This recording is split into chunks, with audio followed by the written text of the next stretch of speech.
Assalamualaikum warahmatullahi wabarakatuh. Bismillah walhamdulillah wassalatu wassalamu ala rasulillah wa ala alihi wa sahbihi wa mawala.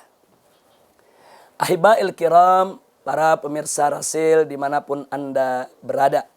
Semoga Allah subhanahu wa ta'ala senantiasa memberkahi kita semua dan memberikan kebahagiaan dari dunia hingga akhirat. Amin ya rabbal alamin.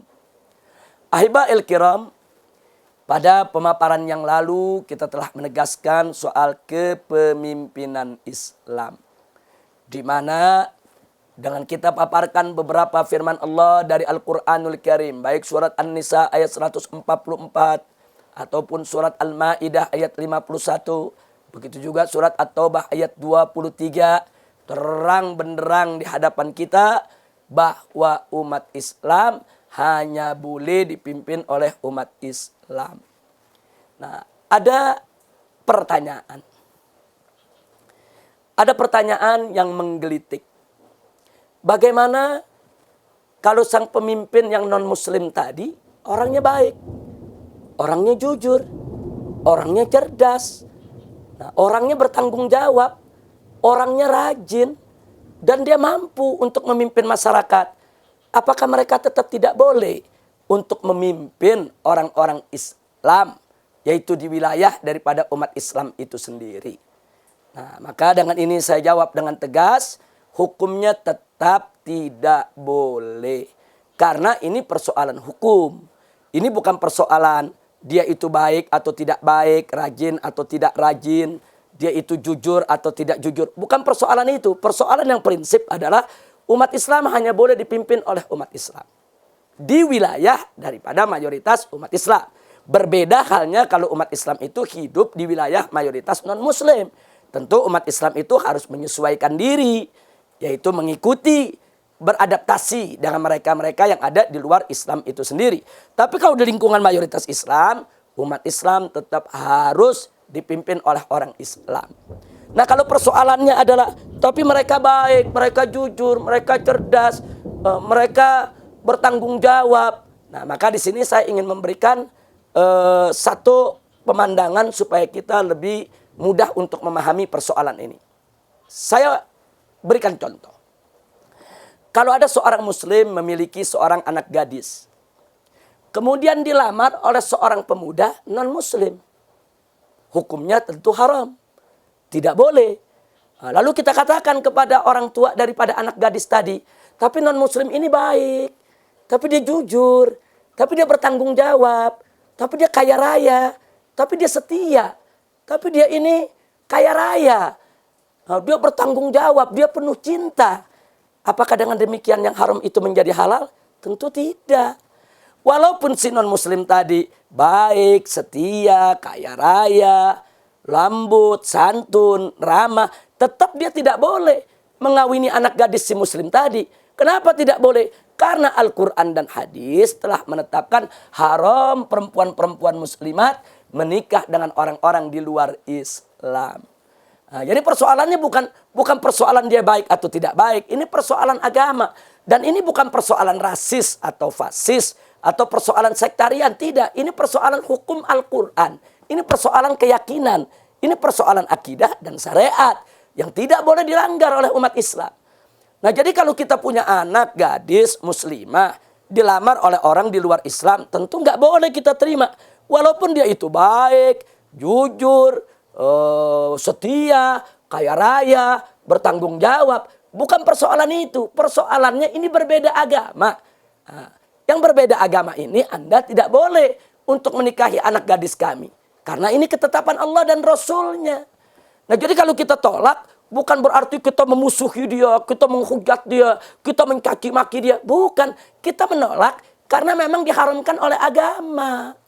Begitu juga soal kepemimpinan. Kami umat Islam nggak boleh dipimpin oleh orang di luar Islam. Tapi dia baik, dia kaya, dia jujur, dia bertanggung jawab. Ya, baiknya kita puji. Kemudian dia punya bertanggung jawab, kita hargai. Nah, kemudian dia itu orang baik, orang rajin, orang cerdas, kita apresiasi. Tapi tetap nggak boleh jadi pemimpin kami. Nah, kenapa nggak boleh? Ya karena Al-Quran melarang. Karena hadis Nabi melarang. Nah, jadi ini persoalan bukan dia tidak boleh karena kita memusuhi dia, kita menghujat dia, kemudian kita ingin beritikat untuk menganiaya dia. Bukan. Ini karena Al-Quran melarang. Nah, jadi politik umat Islam itu bukan politik sektarian, tapi politik mengikut Al-Quran. Nah, ini persoalannya. Nah, di sini kalau umat Islam sudah mengikuti politik yang diajarkan oleh Al-Quran, ya wajib diapresiasi dong. Wajib dihargai, wajib dihormati. Jangan kemudian umat Islamnya dihujat. Oh, Anda ini diskriminatif. Oh, Anda ini intoleran. Oh, Anda tidak menghargai daripada umat beragama lain. Bukan. Andai kata Al-Quran mengizinkan, persilakan orang kafir pimpin umat Islam. Andai kata Al-Quran mengizinkan, silakan orang kafir kawin, yaitu dengan anak-anak gadis orang Islam. Ini persoalannya Al-Quran melarang. Dan kami wajib untuk tunduk kepada Al-Quran. Nah, sehingga orang di luar Islam sebaik apapun dia, maaf, tetap kalian tidak boleh menjadi pemimpin kami. Begitu juga orang di luar Islam sebaik apapun dia, tetap kalian tidak boleh kawin dengan anak gadis kami. Bukan karena kami memusuhi kalian, bukan kami karena diajarkan untuk membenci kalian, menghujat kalian. Bukan, karena kami dilarang Al-Quran. Al-Quran itu sumber daripada segala sumber hukum. Nah, mudah-mudahan dengan penjelasan-penjelasan semacam ini, masyarakat awam yang ada di mana-mana bisa lebih memahami sikap daripada orang-orang mukmin, orang-orang Islam. Nah, berbeda kalau orang Islam tinggal di Amerika Serikat umpamanya. Nah, di sana mayoritas bukan Islam, kemudian sedang terjadi pemilihan presiden. Nah, dua-dua calon, dua-duanya bukan Muslim. Cuman yang satu memusuhi Islam, yang satu lagi tidak memusuhi Islam. Maka orang Islam yang ada di Amerika sudah menjadi kewajibannya untuk memenangkan calon presiden yang tidak memusuhi Islam. Walaupun dia bukan Islam. Ini kondisi berbeda. Ini kondisi darurat. Kondisi bukan di negeri Islam. Tapi kalau di negeri mayoritas Islam seperti Indonesia, seperti Brunei, seperti negara-negara Islam yang lainnya, ya tentunya pemimpinnya harus Islam. Tidak boleh pemimpin daripada umat agama di luar daripada Islam. Nah, jadi tolong dipahami. Sekali lagi tolong dipahami. Bukan kami ini diajarkan membenci kalian, memusuhi kalian. Hei umat yang ada di luar Islam. Bukan. Karena Al-Quran melarang kami mengangkat Anda sebagai pemimpin kami. Karena itu sebaik apapun Anda, kami apresiasi kebaikan Anda. Tapi Anda tetap tidak boleh memimpin kami. Dan orang-orang di luar Islam sebaik apapun Anda, kami apresiasi kebaikan Anda, kami hormati, kami hargai. Tapi walau bagaimanapun juga, kalian tidak boleh menikahi anak-anak gadis kami.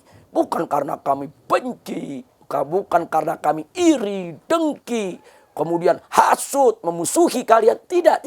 Hanya karena Al-Quran telah menetapkan sedemikian rupa.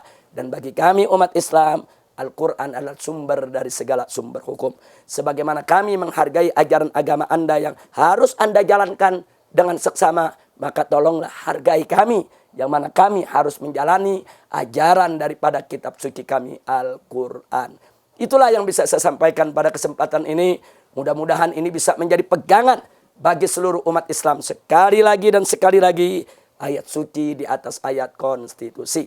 Sekali lagi dan sekali lagi, umat Islam hanya boleh dipimpin oleh umat Islam. Dan ingat, yang boleh memimpin umat Islam bukan sembarang orang Islam, tapi orang Islam yang beriman, orang Islam yang bertakwa, orang Islam yang berakhlakul karimah, bukan orang Islam yang korup, bukan orang Islam yang jahat, bukan orang Islam yang khianat, tapi orang Islam yang jujur, adil, cerdas, bertanggung jawab, beriman, bertakwa, dan berakhlakul karimah.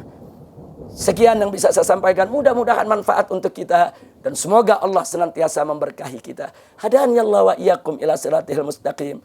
Wallahul muwaffiq ila aqwamit thoriq. Wassalamualaikum warahmatullahi wabarakatuh.